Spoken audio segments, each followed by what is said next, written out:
I'm WFAE education reporter James Farrell here with your weekly roundup of Charlotte education news.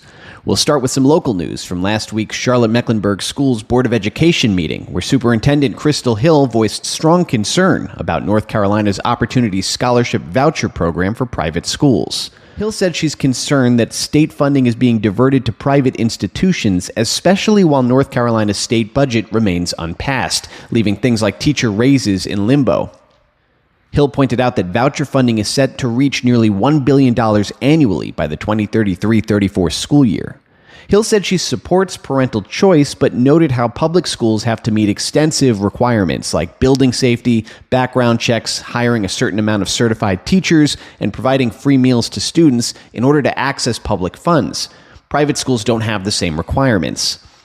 Now, private school advocates have argued that the voucher program helps ease the financial burden on families who want to access private schools, though critics of the program have argued it mostly benefits families already attending private schools. Next, let's look at the national landscape, where new data reveals significant challenges in student achievement across the country. Past week brought the latest results from the National Assessment of Educational Progress, or the nation's report card, painting a sobering national picture. The findings showed declines in 12th grade math and reading scores, as well as 8th grade science scores. Officials say these declines are part of a trend that predates the pandemic and that highlights a widening achievement gap between high and low-performing students across the country.